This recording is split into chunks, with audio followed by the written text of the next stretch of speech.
Okay, so it's been a couple of days since Metroid Prime 4 came out, and people immediately began to notice that the people who were complaining about the game were 40-year-old boomers who didn't actually play it. I'm talking guys who haven't played a Metroid game since Super, who seriously believe that there are no NPCs in Metroid and that there is no dialogue in a real Metroid game. Obviously, things that haven't been true since Fusion, but these guys have just kind of warped and twisted the public's perception of the Metroid fan base and for the Metroid franchise, and has kind of done everything they possibly can to dilute and ruin the release of Metroid Prime 4 by making up all this nonsense about it. I'm seeing people claim the game is like nothing but hallways. Try playing the older Metroid Prime games. I've seen people like try and say that the characters are annoying. They're barely in it. I've seen people complain about like, the general combat and enemy variety, and it's just like, did you play the older Metroid Prime games? Like, really? Like, honestly, it really does come off this way that like the people complaining about Metroid Prime 4 don't really have much experience with the franchise at all. Most critically, I think you see a lot of people like, making the observation is that like this is a Zelda game. I didn't want to buy a Zelda game. I wanted to buy a Metroid game. Like Metroid Prime has always taken a lot of influences from Zelda. I actually made a review of Metroid Prime like years and years ago, well, 2 years ago, that like where I specifically said that the original Metroid Prime that everyone is insisting that Metroid Prime 4 is nothing like. And I've said this several times, and it does need to be bear repeating that like these stopped at Super Metroid fans are just completely out of touch with what the IP actually is. They don't actually like Metroid Prime 1, they don't actually like Fusion, they don't actually like Metroid as a whole. They like the weird culture around Metroid. Specifically, this idea that this is like the most hardcore Nintendo IP, that this is something that's really dark and brooding and adult, and like they don't actually like the reality of this game. They don't actually like what the game actually is. And as a result of that, they have very little experience with Metroid as a whole, which is why, these guys didn't understand that this game was taking a lot of cues from Metroid Prime 2, 3, and Federation Force, that this is clearly, meant in that, a sequel to Metroid Prime, that it wasn't like going in some radically new direction, that this wasn't really a AAA game, like, all of the complaints that people have lobbied about this game at their core fundamentally make no sense, because they hinge entirely on this idea that Metroid should be something that it isn't. That's the common reoccurring thing we always see. And this goes back to even like the Sean Malmstrom style of just downplaying Metroid, where he insists that like Metroid peaked on the NES because, you didn't have a map. It was a hardcore game for hardcore gamers. And like that's obviously ridiculous because, children play the original Metroid, but that's the idea that like this is built off of. This is the thing people do, is that they just kind of project this weird like idea or narrative onto this brand and this IP, and that doesn't really have anything to do with what the game itself actually is. The Paper Mario: The Thousand Year Door is probably another really good example of this, where fans will say it's this like really complex narrative, like dark, narrative driven, dark, take on the Mario IP. And in actuality, it's just a generic RPG plot with Mario characters, right? Logistically, what should have happened after you played Paper Mario: The Thousand Year Door is that you should have moved on to other RPGs, stuff like Final Fantasy, Dragon Quest, Shin Megami Tensei, like the list goes on and on and on, like, other RPG franchises. But, which is what I did. I played Batten Kaitos immediately after this and became a huge fan of that. But a lot of Paper Mario fans have deluded themselves into thinking Paper Mario: The Thousand Year Door is like some masterpiece, that it's one of the best games Nintendo's ever put out, that it's like a cut above like the other Paper Mario games and other Mario RPGs. And the simple fact of the matter is that's not and never has been true. Like the game has been put on a pedestal because a bunch of people grew up with it and grew very attached to it because of its edgier subject material, right? It just felt darker than other Mario games at the time, and that's why so many people latched onto it. Like, it doesn't have anything to do with the actual quality of the game at all. And Metroid is an interesting case because the entire franchise is kind of treated like it's this one of the best things that Nintendo's ever produced. And yet when you really like peel back the layers a little bit, you get this weird kind of discourse where you kind of realize that like the only games you are allowed to like are Super Metroid and the original Metroid Prime.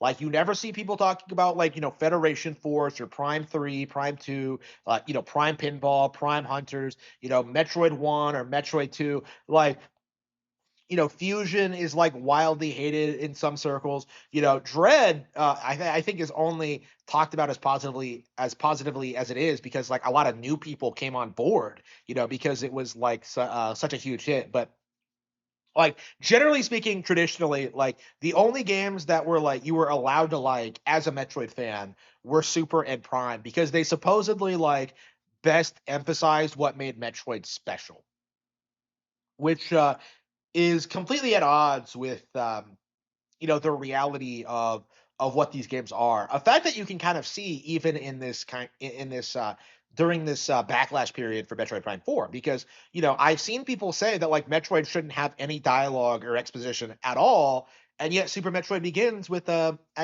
exposition scene with Samus like flashing back to the first two games and like talking about her perspective on that, right? One of the greatest opening cinematics of all time, by the way.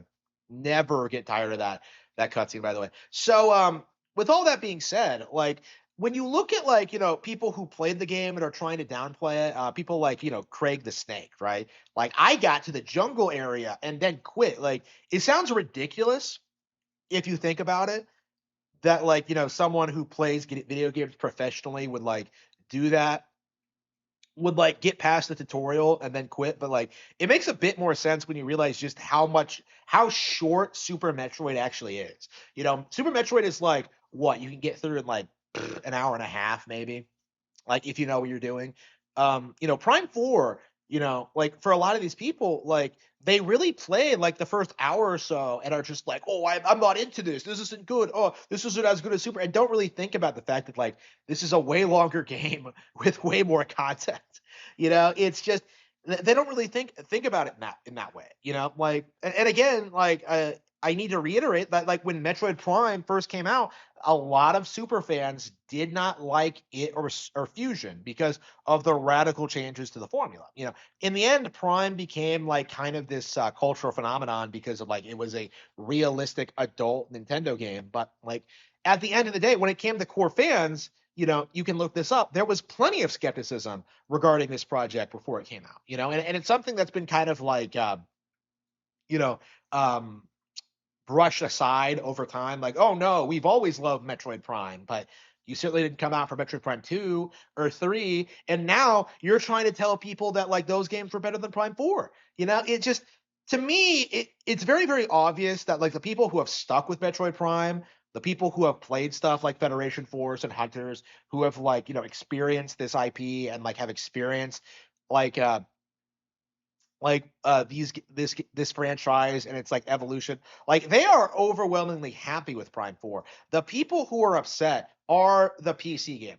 Okay, the people who are upset are like the aging balding millennial like cucks, the soy boys who are just like sitting there like trying to tell you that like actually Samus doesn't talk. Like it's just like you get stuff like that. Like these guys, like pretty much all of them have not played a Metroid game in 30 years.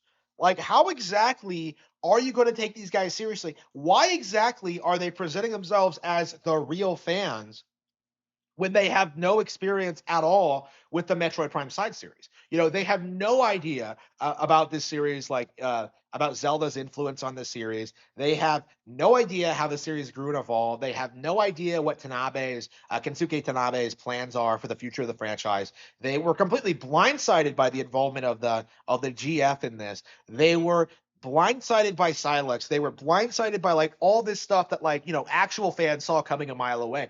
Like, and even now you have people trying to say the story isn't very good when, like the original games, it's told entirely through scan logs. And it is actually very, very, very, very, very good. Better than Hollow Knight Silksong, as a matter of fact, which does need to be talked about more. So with that being said, how long is the coping and seething about Metroid Prime 4 going to last? Honestly, if it's anything like Metroid Prime 3's coping and seething, like it's probably not going to go away. Because I remember being surprised, at how much people would cope and seethe about Metroid Prime 3 whenever it would come out, like, in gaming culture. Uh, and like that, people forget just how much like the general gaming public just hated Metroid Prime 3 and like they shilled for like Halo and Mass Effect and Dead Space instead. Metroid Prime 3 is better than all that, by the way. So like again, like what we're seeing here with Metroid Prime 4 is actually pretty typical, in which you have a lot of casual AAA gamers who play nothing but like mainstream slop who are getting filtered by Metroid, who don't understand it, who can't wrap their heads around it, who don't understand the appeal, who are simply too brain dead to appreciate this game's unique design philosophy. And that's not the same thing as like being able to beat the game, because I'm seeing a lot of people try and say that like, well, I 100% of the game and I didn't enjoy it. Like, yeah, because you are too low IQ to appreciate it. That's the simple fact of the matter is that you got through the game, you beat it, but you did not appreciate its strong aspects and everything that it brought to the table. And instead, you cope and seethe about how it's not a real Metroid game. It's kind of pathetic. Like I think Metroid Prime 4 is going to end the same way that Metroid Dread and Samus Returns, Prime 3, and Prime 1 did, is that like over time, all the naysayers will just kind of move on, while like people who actually enjoy the game and support it, people like myself, will continue supporting it and will continue supporting the sequels, because we've seen people do this for years. Like I'm never buying another Metroid game after Super because they completely lost sight of what made this series great. Okay, and like the games kept getting made and they kept being successful. They're still highly influential. Super still exists. So like your entire giant cope, this idea that like Nintendo ruined Metroid, it just completely collapsed. Like this very well may be the end of like the era in which like Metroid is kind of put on a pedestal, actually, because it's becoming more and more transparent every release that like these guys don't play a lot of Metroid, that they don't know anything about the IP or about the setting or about the characters. And it's becoming more obvious that, like, these old boomers are getting drowned out by newer, younger, more viral fans, people who are more enthusiastic about what's coming. And yeah, like, I do think the people who grew up with the NES Metroid, people who peaked at Super, are getting phased out. These guys are not going to be able to control the discourse regarding the Metroid IP for much longer. Like, these guys are like nearing their 50s, you know?